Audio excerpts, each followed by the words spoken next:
Everyone. तो आज हम आपके साथ बात करेंगे नए चैप्टर के बारे में, नए टॉपिक के बारे में, वॉल्यूम एंड सरफेस एरिया।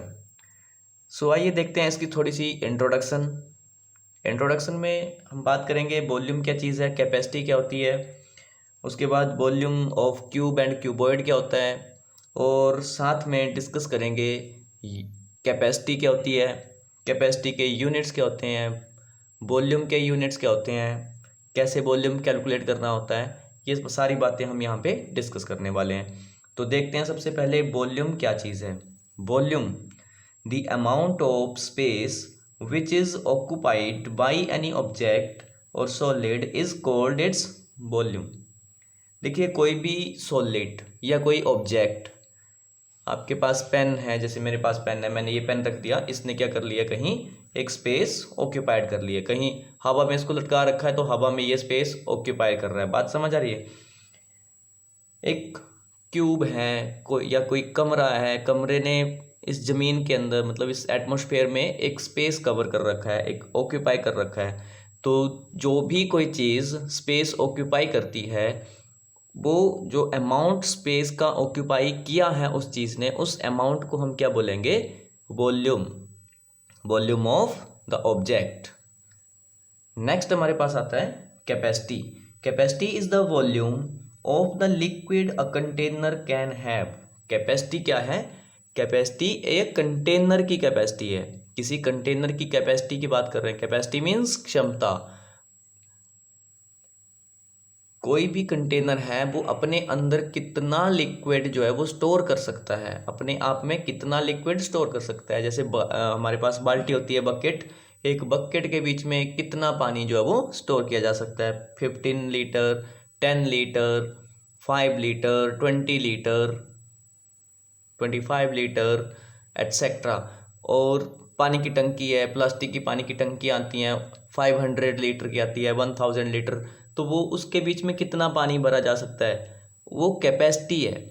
जैसे 500 लीटर पानी एक टंकी में भरा जा सकता है, तो उस टंकी की कैपेसिटी कितनी है, अपने आप में 500 लीटर पानी स्टोर करने की कैपेसिटी उसके बीच में है। कैपेसिटी मतलब क्षमता उसकी, ठीक है। नेक्स्ट हम बात करेंगे volume of cube and cuboid. कोई क्यूब या क्यूबॉइड है, उसका वॉल्यूम कैसे कैलकुलेट करेंगे। अब वॉल्यूम, जो कोई भी क्यूब है उसने कितना स्पेस ऑक्यूपाई किया है उसको कैलकुलेट करना है। तो एक चीज़ याद रखेंगे, वॉल्यूम फाइंड आउट करने के लिए, क्यूब हो या कोई अदर ऑब्जेक्ट हो, क्यूबॉइड हो, सिलेंडर हो, कोई भी चीज़ हो, उसका हमेशा ही वॉल्यूम जो होगा, वॉल्यूम उसका कैलकुलेट करेंगे हम दो चीज़ों के प्रोडक्ट के साथ। तो उसमें दो चीज़ें कौन कौन सी हैं, उस ऑब्जेक्ट की हाइट कोई पर्टिकुलर होगी, और साथ में उस पर्टिकुलर ऑब्जेक्ट का एक बेस होगा, उस बेस का जो भी एरिया होगा, उस एरिया के साथ उसकी हाइट को मल्टीप्लाई कर देंगे, तो वहाँ से हमें क्या मिल जाएगा, वॉल्यूम मिल जाएगा। जैसे वॉल्यूम ऑफ क्यूब क्या होगा, वॉल्यूम ऑफ क्यूब, क्यूब कैसा होता है, जिसकी हर साइड, हर एज क्या होती है, इक्वल होती है। अब हर एज इक्वल है तो ऐसी चीज, और क्यूब में कितने ऐसे सरफेसेस हैं, 6 सरफेसेस हैं। उन 6 सरफेसेस में एक पर्टिकुलर आपस में एज टू एज कनेक्टेड हैं, वो एक पर्टिकुलर स्पेस ऑक्यूपाई कर रहे हैं। तो जो उस क्यूब के द्वारा स्पेस ऑक्यूपाई किया गया, उसको कैलकुलेट करने के लिए हम फॉर्मूला सीधा अप्लाई करेंगे, एरिया ऑफ बेस। अब एरिया ऑफ बेस क्या है, देखो बेस इसका कैसा होगा, क्यूब का बेस कैसा होता है, उसका हर सरफेस स्क्वायर शेप का होता है, स्क्वायर होता है। तो स्क्वायर का एरिया निकाल देंगे, सीधी सी बात। एरिया क्या हो जाएगा इसका, side multiply by side. Area of base क्या हो जाएगा, साइड मल्टीप्लाई बाई साइड। और साथ में मैंने आपको बताया कि हम क्या कर देंगे, एरिया के साथ उसकी जो हाइट है उसको भी मल्टीप्लाई कर देंगे। तो क्यूब की हाइट क्या होगी, जो उसकी एच है वही उसकी क्या होगी, हाइट होगी। सेम हम आगे बात करेंगे वॉल्यूम ऑफ क्यूबॉइड। तो वॉल्यूम ऑफ क्यूबॉइड में भी सेम कंसेप्ट यूज़ करेंगे, एरिया ऑफ बेस मल्टीप्लाई कर देंगे हाइट के साथ, उसकी हाइट के साथ क्या कर देंगे, उसका एरिया जो है उसको मल्टीप्लाई कर देंगे। तो एक जो हमारे पास क्यूबॉइड है उसका शेप कैसा होगा, उसका शेप होगा रेक्टेंगल। उस रेक्टेंगल इन द सेंस उसके जो सरफेसेस हैं, उसके जो फेसेस हैं, यानी कि जो भी उसकी साइड्स हैं। एक क्यूबॉइड है, जैसे आपके पास एक बुक है, बुक में कितने सरफेसेस हैं? 6। उन 6 सरफेसेस को अगर आप ध्यान से देखो, बुक हमेशा क्यूबॉइडल शेप की होगी। क्यूब की भी हो सकती है, बट पॉसिबिलिटी बहुत कम है कि कोई ऐसी बुक बना दे जिसकी शेप क्यूब जैसी हो। हाँ, अगर बिल्कुल ही सारे डायमेंशंस सेम है तो हो भी सकता है, कोई बड़ी बात नहीं है। बनाने वाले का क्या पता है क्या चीज़ बना दे, बट हाँ अभी तक देखने में मिली तो नहीं है। तो वॉल्यूम ऑफ क्यूबॉइड में हम बात कर रहे हैं, इसका एरिया ऑफ बेस क्या हो जाएगा? रेक्टेंगुलर शेप का बेस है, इवन उसका टॉप जो है वो भी रेक्टेंगुलर होगा, ऑपोजिट सरफेसेस हमेशा इक्वल रहेंगे। इसकी एक पर्टिकुलर लेंथ होगी, पर्टिकुलर ब्रेड्थ होगी, पर्टिकुलर हाइट होगी। तो इन तीनों चीज़ों को मल्टीप्लाई कर देंगे। क्यों करेंगे? एरिया ऑफ बेस हो गया लेंथ इंटू ब्रेड्थ, और साथ में मल्टीप्लाई कर दिया हमने हाइट, तो L into B into H हो जाएगा, यानी कि length multiply by breadth multiply by height. ये हो गया वॉल्यूम ऑफ क्यूबॉइड। सिंपल सा फॉर्मूला है L into B into H, L B H. और वॉल्यूम ऑफ क्यूब के लिए हम सीधा तीनों साइड्स को, यानी कि एक ही साइड होगी जो 3 जगह होगी, यानी कि उसकी ब्रेड्थ का काम भी उसकी एक ही एज करेगी, सेम वैल्यू होगी, उसकी हाइट भी सेम वैल्यू होगी। तो साइड साइड साइड साइड को आपस में ही 3 बार मल्टीप्लाई कर देंगे। यहाँ से वॉल्यूम ऑफ क्यूब मिलेगा, और वॉल्यूम ऑफ क्यूबॉइड के लिए एल बी एंड एच कर देंगे मल्टीप्लाई। नेक्स्ट बात करते हैं, नेक्स्ट टॉपिक।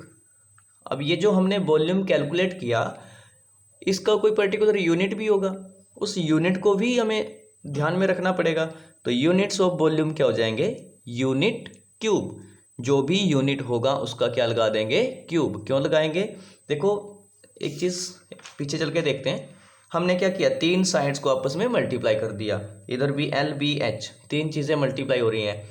इनके सभी के यूनिट्स तो सेम ही होंगे, यूनिट्स सेम होंगे। अगर इन केस नहीं है तो हम उनको सेम करेंगे पहले, उसके बाद मल्टीप्लाई करेंगे।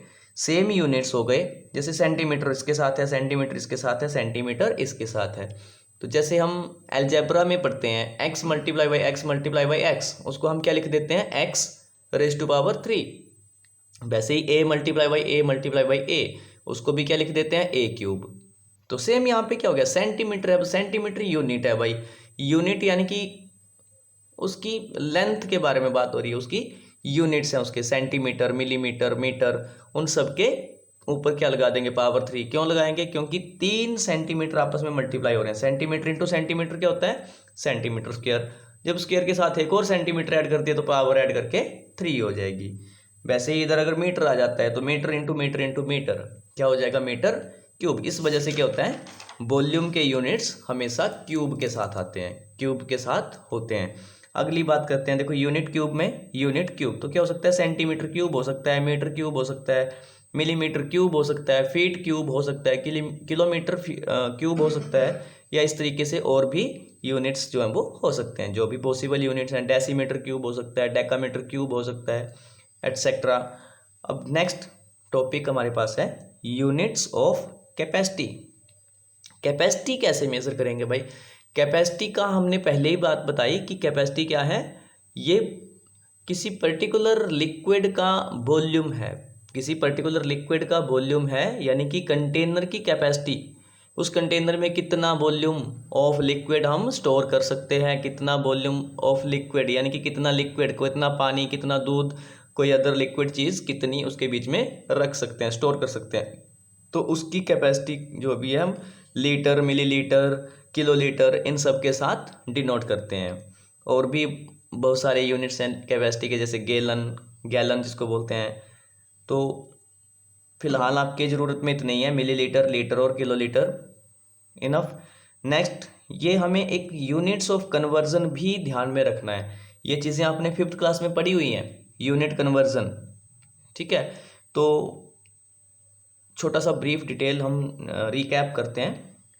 10 मिलीमीटर आपके पास स्केल होगा, उसमें आप देख सकते हो एक सेंटीमीटर के बीच में भी छोटी छोटी छोटी छोटी लाइंस लगी होती हैं। वो लाइंस कितनी है वो आप काउंट करके देखिए, वो 10 लाइंस होती हैं। वो 10 लाइंस जो हैं वो एक एक लाइन जो वो एक mm को रिप्रेजेंट करती है, मिलीमीटर को रिप्रेजेंट करती है। तो 10 मिलीमीटर जो है वो 1 सेंटीमीटर के इक्वल होता है। 1 सेंटीमीटर में वो कितनी लाइंस होंगी? छोटी छोटी छोटी छोटी 10 लाइंस। 10 mm यानी कि 1 centimetre is equal to 10 millimetre या 10 मिलीमीटर इक्वल टू 1 सेंटीमीटर। ये कुछ जो हमारे एक्सरसाइज में क्वेश्चंस में यूज़ होने वाले यूनिट्स हैं उनको ही मैंने यहाँ पे लिखा है। बाकी आप नेट से देख सकते हो, आपकी बुक में और भी होंगे, वहाँ से आप देख सकते हो।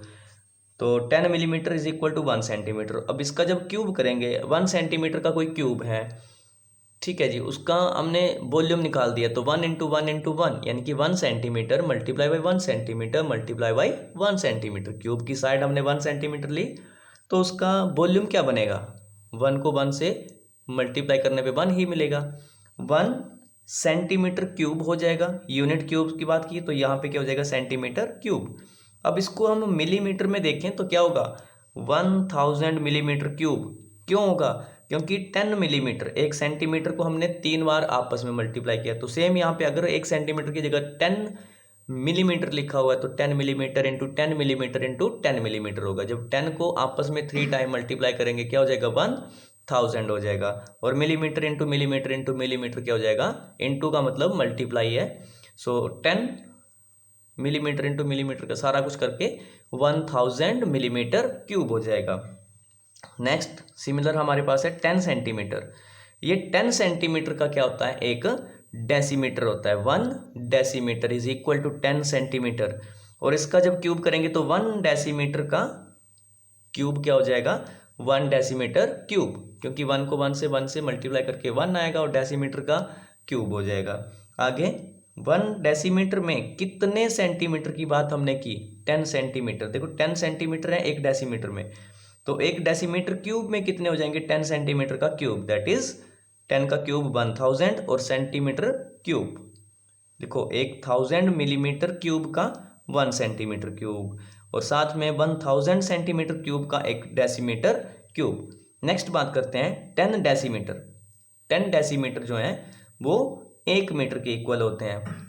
1 मीटर यानी कि उसका क्यूब करेंगे तो 1 मीटर क्यूब हो गया। इसमें डेसीमीटर्स की बात करें तो 1000 डेसीमीटर, सेम वही कंसेप्ट जो ऊपर किया, 10 को 10 से मल्टीप्लाई किया तो 1000 डेसीमीटर क्यूब हो गया। Also 1 metre cube is equal to 10 lakh centimetre cube. 1 metre cube में ये क्वेश्चन में भी यूज होगा, ये भी होंगे, ऐसी कोई बात नहीं है, बट ये वैसे भी काफ़ी इंपॉर्टेंट है। 1 metre cube is equal to 10 lakh centimetre cube. अब हमें ये आपको मैंने पहले भी बताया कि area of base into height हम वॉल्यूम को कैलकुलेट करने के लिए यूज़ करते हैं। बेसिकली जो मेथड है इसका। अब एरिया ऑफ बेस क्या होता है, लेंथ इनटू ब्रेड्थ होता है, तो वहाँ से ये फॉर्मूला बनता है। तो मैंने ये नोट में आपको लिखा हुआ है कि volume is equal to L into B into H, that is volume is equal to area of base into height. और लेंथ इसी वॉल्यूम से हम क्या निकाल सकते हैं। अब क्वेश्चन डायरेक्ट, हर क्वेश्चन आपको वॉल्यूम निकालने के लिए ही थोड़ी बोलेगा। ऐसा भी हो सकता है कहीं आपको बोल दे वॉल्यूम इतना है, लेंथ इतनी है, ब्रेड्थ इतनी है, हाइट निकालो, या ब्रेड्थ निकालो, लेंथ और हाइट दे रखी है, वॉल्यूम दे रखा है, या वॉल्यूम लेंथ निकालनी है, वॉल्यूम दे रखा है और ब्रेड्थ और हाइट दे रखी है।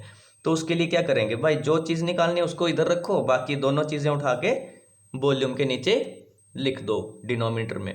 अब यहाँ पे क्या आता है, लीनियर इक्वेशंस का कंसेप्ट आ जाता है जिसको आप यूज़ कर सकते हो।